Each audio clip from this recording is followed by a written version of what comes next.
Salamat po. Magandang gabi po sa inyo lahat. Magandang gabi! Ano boses, magpalakpakan na may kasama sigawan. Wow! Nakakamitin na po kayo ngayon. Yung mga unang araw talagang lubog ang mukha. Hindi may pintas. Siyempre, talaga naman mahirap po masunugan. Sabi nga, di bali lang manakawan, huwag lang po masunugan. Kasi ultimong karayom na pinili mo, ultimong kutsara, at lahat ng kagamitan. No? Lahat ng naipundar nyo, talagang wala. Pero pinagpapasalamat natin sa Diyos, wala pong nasaktan, wala pong pinawian ng buhay. Yun ang pinakamahalaga sa ating lahat. Kaya palakpakan po natin ang ating Panginoon. Dahil hindi po tayo wala pong nawala sa buhay natin. Pero bago lahat, gusto kong pasalamatan sa hapon ito, kasama natin, siyempre, ang aking mga kagawad. Kanina na ipakilala ko na sa inyo ito. At kasama natin siyempre si Sir Epi Salvador, palakpakan po natin. And of course, our former congressman. Isang masigabong palakpakan namin kasama si Congressman Paul Gonzales. And of course, pwede ho ba, ang nagbabalik natin congresswoman, ang ating pinakamaganda sa lahat ng congresswoman sa buong Pilipinas, Congresswoman Queenie Gonzales. At siyempre, alam niyo po, mula nung maupo ako bilang kapitan, bagamat marami na pong nangyaring disgrasya sa ating barangay, magkakaroon tayo ng mga sunog, ay hindi po nawawala ang tao nito para magbigay ng tulong sa atin. Hindi po tayo pinababayaan nito. At siya mismo ang bumababa sa ating barangay. At talaga naman, hanggang ngayon, siya po ay nahalal muli bilang numero 1 senador at ngayon po muli ay nagbabalik. Galing po kami doon mismo sa lugar ng pinangyarihan ng sunog at talagang pinignan niya kung anong sitwasyon, kung anong kaligayan natin. Talaga naman ang kanyang pagmamahal, ang kanyang puso, ang kanyang bisyo ay magserbisyo. Mga kaibigan, isang masigabong palakpakan na may kasama sigawan, Senador Bongbong!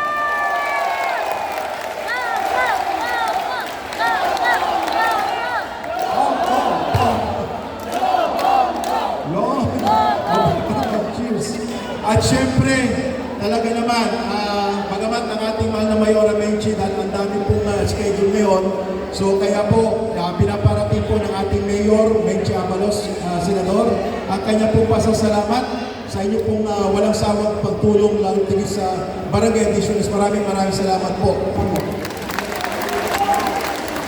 Palapakan namin Kapitan Carlito Sernal at para po magbigay ng kanyang mensahe rin siyempre pa, matagal ko na nakasama ito sa Kongreso hanggang ngayon. Kaibigan mo pa rin. Narito po ang gwapong congressman kung meron kayong napakagandang kongresista. Narito din ang gwapong kong kaibigan, Congressman Boyet Gonzales! Magandang hapon sa rin lahat. Alam niyo, kung meeting na ko kayo at marinig ang inyong kasiyahan, parang hindi kayo nasulugan eh. Di ba? Natatawa na kayo. Pero talagang kuminsan, talagang masakit ang nasusulugan. Sabi nga, manakawan ka na, huwag ka na masusulugan. Di ba? Pero dito sa Addiction Hills, ang naging kasaysayan dito, talagang ang mga tao masakit lang nasulugan, pero alam nila, pag may nangyayari sa kanilang mga kalungkutan katulad ng sunog, nararamdaman naman nila na maraming taong nagmamahal sa kanila. At isa na rito, noong araw na to, ang isang nagmamahal sa atin ay si Senator Bongbong. Alam niyo, sa totoo lang, ito naman sinasabi ko na talaga kahit kanina. Matagal na ako sa politika. Marami ho akong kilala mga senador. Talaga ho, manang-anak-anak. Iilang senador lang ang masasabi natin hindi nagawa ng diretsyon nararamdaman ng mga tao. Diretsyon nararamdaman ng mga tao. At ang tao ito ay talagang nasa puso at bisyo niya ang serbisyo. Kaya naramdaman ng mga tao ang kanyang malasakit para sa atin. Bakit ko nasabi ito? Siya lang ho ang senador na nakikilala ko sa panahon na yun na ang kanyang malasakit ay nararamdaman diretso ng mga tao. Bakit? Sa lahat ng ospital ng gobyerno, nagtayo siya ng malasakit center. Ano yung ibig sabihin nun? Yung mga pinupuntahan ng mga tao, pag kailangan nila ng financial assistance or ayuda dahil may sakit sila, ano ba ang pinupuntahan nyo? PANCO, PCSO, DSWD. Yan ang mga pinupuntahan nyo, hindi ba? Pero ang ginawa niya, kaysa kung saan kayo pupunta, nagtayo siya ng one-stop shop sa lahat ng mga gobyernong ospital. Ang tawag po doon ay malasakit center. At dahil naman ho sa kanyang malasakit sa mga bawat isang Pilipino, ano naman ang naging gantimpala sa kanya ng sambayanang Pilipino? Numero 1 bilang senador ng ating bansa. Hindi ko ho pahahabain ang aking pananunod. Sapat na po para sa akin na maramdaman ng ating kaibigan, Senador Bongo. Dito po sa Mandaluyong, meron po kayong mga matatali na kaibigan na itataguyod kayo sa inyong laban. Kaya, hayaan niyo mula sa akin ay hugutin ko ang isang taus-pusong pagmamahal sa inyong pagtulong sa malasakit na nararamdaman ng aming mga kababayan. Sa inyo lahat, isang magandang hapon. Muli, palakpakan natin, Congressman Boyet Gonzales! At siyempre, magbibigay rin ng kanyang mensahe ang pinakamaganda kongresista ninyo dito pa rin sa buong Pilipinas. Narito po ang kaibigan mo pa rin, Congresswoman, siyempre pa, Queenie Gonzales! Magandang hapon po sa inyong lahat. Of course, ang ating guest of honor na talagang tumataba ang puso natin na talagang binisita tayo tumamay dito. Senator Bongo. Nandiyo dyan, of course, Kuya Ipe, ang best friend ni Senator Bongo. Of course, ang inyong napakasipag na ama ng Addition Hills na talagang may masteral na in fire management of a community. Kapitan Carlito Sernal, ayan. At lahat po ng kagawad niya nandito. Ma'am Arlene Gampal ng CSWD na wala pa rin tulog. And of course, ang aking prinsipe, no? Boyet Gonzales, former congressman natin, no? Alam niyo, nasabi na ni Boyet, ang lahat naman pwede namin sabihin kay Sen. Pero Sen, amazed kami dahil talagang ito naman, napakabilis talaga ng serbisyo. Kaya naman talagang hindi kami nagtataka kung bakit number 1 ka sa buong Pilipinas. Pwera bola Sen, pwera sipsip. Ngayon lang ho kami nakakita, pagdating ng guest of honor, lahat na naka-t-shirt and meron na hong cup and andito na ho lahat. Kaya naman hindi lang ho ganyan, pero talagang siya naman ho talaga ang nanguna na sinasabi ni Boyet one-stop shop ng Malasakit Center. Kahit sa probinsya, naramdaman naman talaga. Kung kaya talagang in fairness to him, karapat-dapat naman at talagang kitang-kita ang serbisyo niya. Alam niyo, nung ako ho yung unang umupong congresswoman, si Sen, 2 beses yata pumunta dito sa sunog din. Ando doon, hindi siya nagbabago. Alam niyo yun, to make people happy, nagbibigay siya ng mga, yung bola, yung mga rubber shoes, lahat na lang, watches lahat, all to make you happy dahil syempre lahat tayo medyo naghihitigpis ngayon. Kaya Sen, hindi namin makakalimutan ang pagdamay nyo and constantly nandito kayo sa piling namin sa oras na nagdadalamhati ang mga tao dito sa Mandaluyong. Maraming salamat. Go Bongo! Again, go Bongo! Maraming salamat po sa inyong lahat. Muli, palakpakan natin, Congresswoman Queenie Gonzales! At hindi ko na patagaling pa, narito na po ang inyong inihintay. Siyempre pa, number 1 sa buong Pilipinas. Nakakuha ng 21 million votes. Ito na po siya, Senator Kuya Bongo!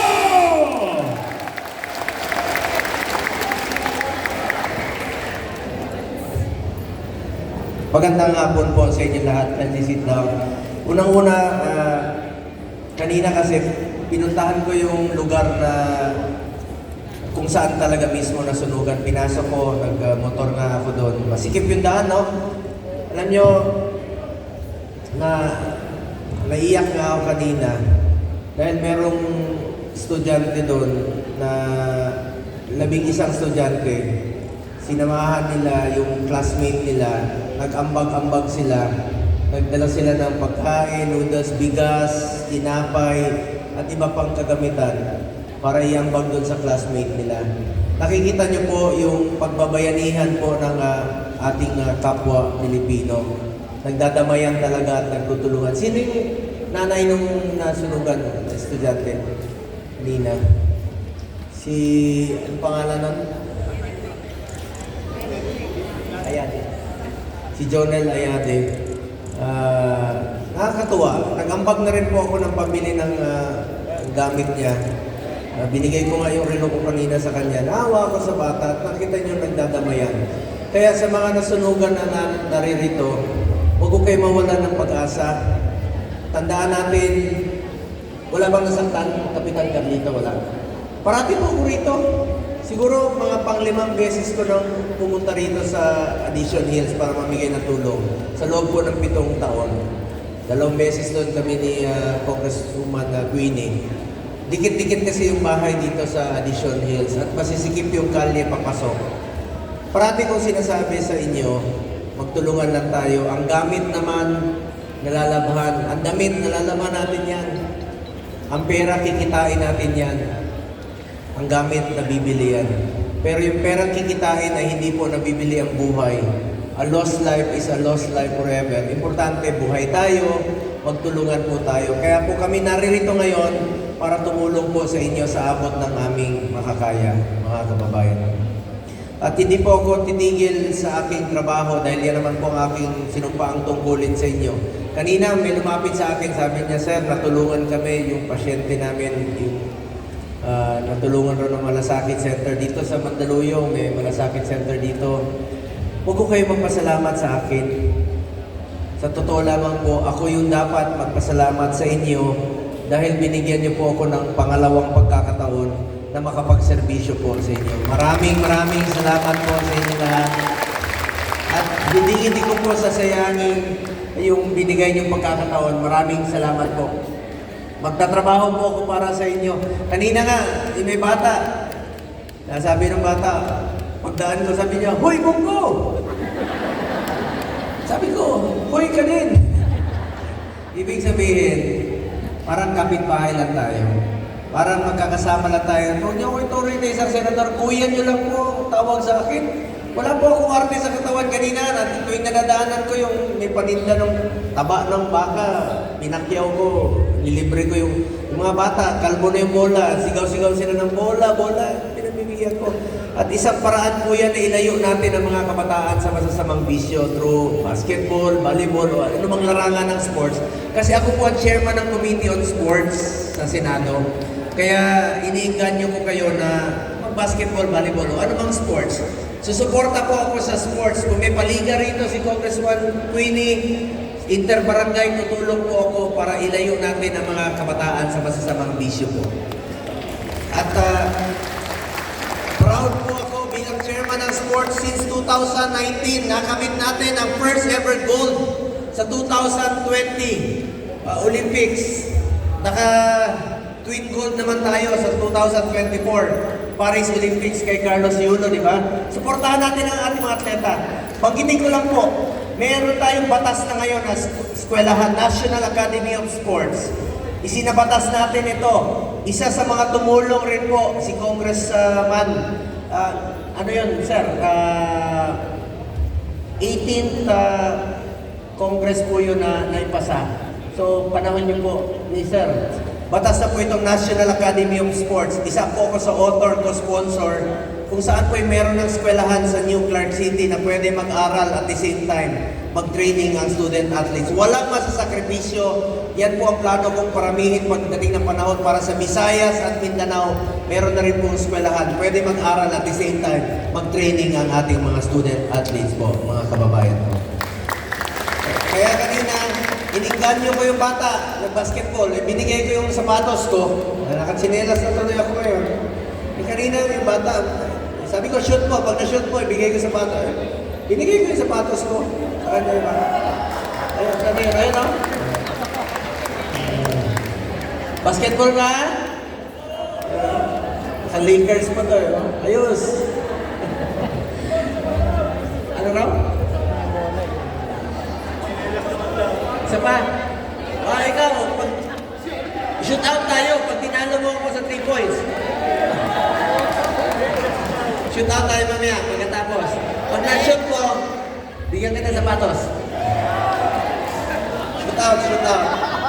Anyway, mga kababayan ko, salamat po sa inyo. Meron na po ako dalang konting tulong. At unang-una gusto kong pasalamatan ang aking mga kaibigan. Marahil magtataka kayo, kaibigan ko ito. Talagang mga kaibigan, totoong kaibigan eh. So gusto ko pong pasalamatan ang ating minamahal. Siyempre, unahin ko na ngayon yung kongresista. Ang ating incumbent congresswoman. Alam nyo, kamag-anak ko to ha, mga pinsan ko yan. Kasi ang pangalan ko, Bongo, ang apelido nila, Gonzales. So, mga pinsan ko. Congresswoman Queenie Gonzales, palapakan mo natin. Sir. Ang ating masipag at mabait na congressman, parati kami nagkakita dito, kahit saan nagkakasalubong kami, Congressman Boyet Gonzales, palapakan mo natin. Alam nyo, matagal po ako nag-aral dito sa San Juan. Dumadaan ako ng Mandaluyong dyan sa Lasal Green Hills. Mandaluyong ba yung Lasal Green Hills? Parang Mandaluyong, di ba? Mandaluyong. 1991, narinig ko na po noon si Senator Neftali Gonzales. At isa po sa aking hinahangaan na, alam nyo, hindi ko naman po akalain na maging senador din po ako ng bansang ito. Tinitingala ko po yan na papanood ko parati, ginagalang na congressman ng kanyang tatay, si Senator Neftali Gonzales Senior. Palakpakan rin po natin si former Senator Neftali Gonzales. Of course, Congressman Boyet Gonzales. Sir, maraming salamat. Totoo po yun. Hinahangaan ko 1990s. Kaya ako, marami po ako mga tinitingala na hinahangaan na mga magagaling nating mga senador. At sana sir, sana, pagdating rin po ng panahon, kapangalan naman kayo ng tatay mo at equally magaling ka naman. Sana isa ka sa mga sana maging kasama ko rin po sa Senado. Palapakan muli natin, Congressman Boyet Gonzales, ang ating mga barangay officials, headed by Barangay Captain Carlito Sernal. Parati na kami nakikita rito, Kapitan. Kagawad Ken Paminyal, palapakan po natin. Kagawad Angie Panyoso, Kagawad Dennis Buen, Kagawad Linda Pabula, Kagawad Buddy Orolfo, Kagawad J.R. Elbore, Dr. Jonathan Chong, ang presidente po ng Manila City College. Maraming salamat po sa pagpagamit dito. Maraming salamat po. Dito ba siya? Ang ating CSWD representative, Miss Mary Grace Bautista, palapakan natin. Ating mga uniform personnel headed by Police Lieutenant Colonel Miguel Maginga, palapakan po natin. Mga pulis, mahal na mahal namin kayo ng panahon ni Pangulong Duterte. Inuna namin idoble ang sahod ninyo ng 2018 at hindi magiging successful na labanan po ang kriminalidad at ang illegal na droga kung hindi po dahil sa inyo. Palapakan po natin ang ating mga uniform personnel. Police Major Amante Jimenez rin po, Sector 2 Commander. And of course, ang NHA, salamat rin po, mag-assessment ang NHA para sino yung mag-qualify sa programang EHAP ay bibigyan ho nila ng tulong. At ako naman, meron po akong dalang konting tulong rin po sa inyo. Konting pang-ulam lang po mamayang gabi sa inyo. Konti lang naman po ito. Actually, hindi naman kami mayaman, pero gusto kong ma-share po sa inyo na kahit paano. At may dala po akong mga burger, may dala po akong grocery pack para sa inyo. Balde, para may pag-igip na kayo. At may container din po akong dala. Marami namang tubig dito sa Mandaluyong. Bigyan nyo ng tubig, iigip na lang natin. At may dala, okay magagawan, may dala akong bola para sa inyo. At may dala rin ako mga t-shirt, lahat kayo may mga t-shirt. At mamaya, may paparapol na rin po ako para sa inyo. Gusto nyo magparapol ako? Sige, para masaya kayo. Alam nyo, kahapon, galing po ako sa 5 barangay, 2 bayan, 2 syudad, Valenzuela at Maynila. Nagmotor ako, inikot ko yan. Makita nyo, hanapin nyo yung Facebook ko, yung Bongo page, makikita nyo. Puro nasunugan. Sabi ko, araw-araw na ito may nasusunugan. Ingat kayo parati. At isa po ako ang principal author at co-sponsor ng Bureau of Fire Modernization. Ito pong karagdagang kagamitan, karagdagang firefighters at education campaign na turuan po ang ating mga kababayan na mag-ingat dahil bawat bahay na nasusunog, damay ang kapitbahay. Kaya mag-ingat po tayo parati mga kababayan. Kung pangalagaan po natin, bantayan natin yung mga nagluluto, yung mga nag-illegal connection, at saka yung mga kandila, huwag niyong iwanan po. Ingat kayo parati. Yan po lalo-lalo na sa Barangay Addition Hills, dikit-dikit po ang bahay dito.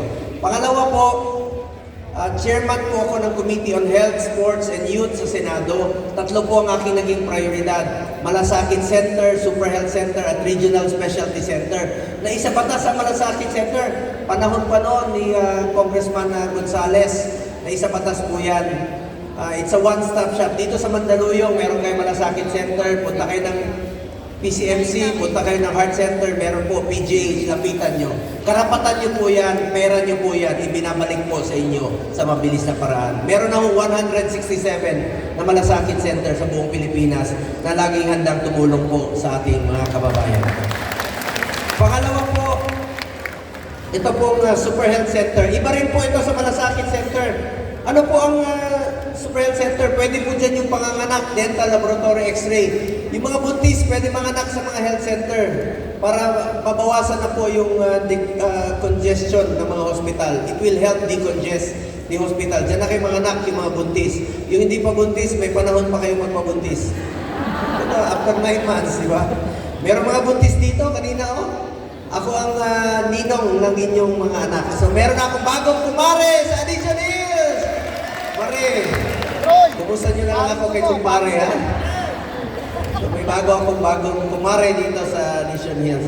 Anyway, yung Super Health Center, magkakaroon po ng mahigit 700 sa buong Pilipinas na Super Health Center. Pangatlo po, mga kababayan ko, napakahalaga po nito, Regional Specialty Center. Ako po ang principal sponsor. Yung mga heart center, mental health center, kidney center, ortho, yung mga buto, geriatric sa matatanda, itatayo na po sa mga selected DOH hospital sa buong Pilipinas. Ako po isa sa nagsulong, sa tulong rin po ng ating mahal na kongresista na isa batas na rin po itong mga specialty center. Health is wealth. Kaya nga po, pansin nyo, galit ako sa PhilHealth, inaaway ko. Sobra-sobra yung pondo nila habang takot magpa-hospital yung mga kababayan natin, di ba? Hindi ko po titigilan ang PhilHealth para sa Pilipino at patuloy kong tututukan ang PhilHealth. Bilang chairman ng sports, iniinganyo ko kayo mag-basketball at susuportahan ko yung mga atleta. Pangatlo, chairman din po ako ng Committee on Youth. Sa mga kabataan, kayo po ang kinabukasan ng bayang ito. Mag-aral kayo ng mabuti at patuloy kong tututukan ang edukasyon ng ating mga kabataan po. So, maraming salamat po sa inyong lahat, mga kababayan ko, sa inyong mainit na pagtanggap sa akin dito. At patuloy po ako magsiservisyo sa inyo. Ngayon, ipaparapol ko yung bike. At bago ko ipaparapol yung bike, gusto ko rin pong batiin. Nandito po ang aking kaibigan, inyong adopted son ng Mandaluyong, adopted son ng Pasig po ito. Kahit saan na po ito umaabot, maraming salamat po sa inyong suporta sa kanya. Kahit hindi siya pinalad, pero makikita niyo pagmamahal niya sa bayan. Nandito pa rin siya at marunong po tumanaw ng utang na loob sa inyo. Nandito po ang ating kaibigan, Mr. Efectivo, Philip Salvador. Palakpakan po natin. Ay, gusto niya po magpasalamat pa rin po sa inyo, sabi niya. At Mawala ka lang, Senador. Ano lang, maiksi lang. Ako po'y naririto at nakikisama po sa inyong kalungkutan. At isa pa po, naririto po ako upang magpasalamat. Kagaya po ng sinabi ng aking best friend, ang ating #1 senador ng ating republika. Naririto po ako upang magpasalamat. Hindi man po ako pinalad. Alam ko po, binigyan niyo rin ako ng pagmamahal. Maraming salamat po sa inyong lahat. Hindi ko na po makakalimutan ito. babalik na po kayo sa magbibigay ng magandang kaligayahan sa inyo ngayong araw na ito. Ang pinakamagaling na senador ng Republika ng Pilipinas ngayon, si Senador Bongo. Salamat, Philip. Huwag kayo mag-alala, lahat po ng nandirito ngayon na biktima, may bola ho kayo at may t-shirt. Yung bola, walang hangin, kanina nag-aagawan sila. Sabi ko, huwag kayo mag-agawan, lahat kayo dyan may bola. Pero may problema ako, walang hangin, okay lang? Okay lang? May vulcanizing kayo. Pero kung nagmamadali kayo, pwede niyo lapitan si Philip Salvador. Marami po siyang dalang hangin sa tiyan niya. Minsan tumutunog yung pantalon niya. Noong isang linggo, nagbiyahe kami. Biglang tumunog yung pantalon niya, nasa kotse kami. Nagreklamo ako, sabi ko, wag naman dito, partner. Nahirapan akong huminga. Sabi niya, siya pang galit, sabi niya, di wag mong amuin, nakikiamoy ka lang. Pero pinapatawad ko na po siya dahil 71 years old na po siya. Pero, may asim pa yan. Bumabawi ka, ha? Bumabawi ka. Totoo yun. Magkasama kami. Alam nyo, basang-basa yung damit kahapon. Naamoy ko. May asin pa talaga. Uy! Ay nako, puntahan niyo ako dito, yakapin niyo ako. Bakulat na amoy niyo. Pero, Ikaw talaga. pero binilihan ko ng tawas. Pwede. Mabait po yan si Ikaw talaga. Philip Salvador. Mr. Epektibo yan. Mahigit 10 milyong boto nakuha ko rin kahit papano. Dahil mahal po. Talagang totoo nagmamahal. Nagawa na niya lahat. Naging artista, multi-awarded actor. Ang kulang na lang na makapag-servisyo siya. Sabi niya sa buhay niya, yan na lang ang kulang. At nakikita ko naman po ang kanyang pagmamahal sa ating kapwa Pilipino. Palapakan po natin, Mr. Epektibo, Philip Salvador. So, maraming salamat sa inyo. Gusto ko rin po pasalamatan ang ating CSW Head, Miss Arlene Gampal. Palapakan mo natin. Sorry ha.